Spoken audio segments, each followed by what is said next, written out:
So let's talk about stone under the pipe versus no stone under the pipe. Now, for an exterior basement wall French drain, I'd always put stone under the pipe. I've done videos on this. You guys know that's what I like. For yard drains, I prefer just to put the pipe right on the fabric. My argument for this is if we go ahead and we put stone down first, and you'd never want anything like as big as that. You'd want pea stone, but this is demonstration purposes only. This is not an actual install.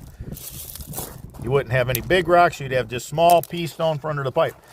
So you want to put some stone under it because you want a good stone filter zone between your pipe and the bottom of the trench. You'll also allow the sediment that gets in the system to settle in the voids of the stone, opposed to filling the bottom of your pipe. But here's where it gets kind of dark. So this is a yard drain. It's not an exterior basement wall drain. I do exterior basement walls like this. I put stone down first, a couple inches, then the pipe. But in a yard drain, if you put stone down first, then the pipe, what happens is there's always going to be water left in these voids, no matter what. Yeah, your pipe's going to be super clean. Is it going to really change the performance? Maybe a little bit. I doubt anybody could really measure the performance that's going to change. The fact that you're going to leave water in the voids of the stone means every tree in the yard and all the neighbors' shade trees are going to sniff this water out during the drought season. Now, does this help your drain perform better? Maybe in the early stages of that system. But as soon as the roots find the water that's left in these stones, because I'm telling you guys, water's not going to magically levitate and find its way into this pipe. Water's going to rise in the trench, find its way into this pipe. It's going to leave the water that's in the voids of the stone.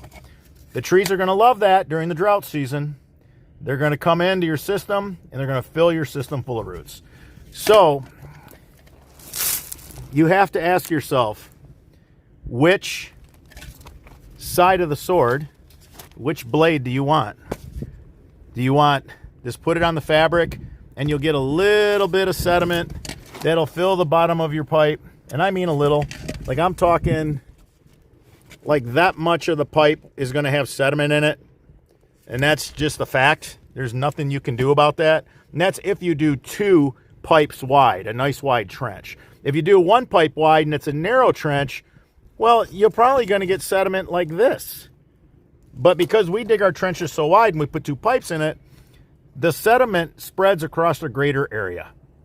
The sediment you get in a single pipe trench is the same amount of sediment that you're going to get in a double pipe trench because it's based on the wall of the trench. It's not based on how wide the trench is. So all the sediment's coming through the sidewall. That's where it's coming from. Yeah, you can argue a little bit of it's coming maybe up from the bottom, but not much. That's not going to make a difference. Now, if you have deep pockets and you can line your trench with this copper fabric, now you don't have to worry about tree roots. So guess what? You can afford it. Go with the Cadillac. There you go. The Mercedes-Benz, man. But that's basically the stone under the pipe versus no stone under the pipe for yard drains. That's how we got to just putting the pipe on the fabric. We're trying to beat the tree roots. That's what we're trying to beat. We want to keep this dried up. We don't want any water hanging around. That way when the drought season comes, the trees don't have any water to sniff out. They don't fill the French drain with roots. If you enjoyed this video, give us a thumbs up. It supports the channel. If you have any questions regarding this installation, leave them in the comments section. I'm your host, Robert Sherwood, and until the next video.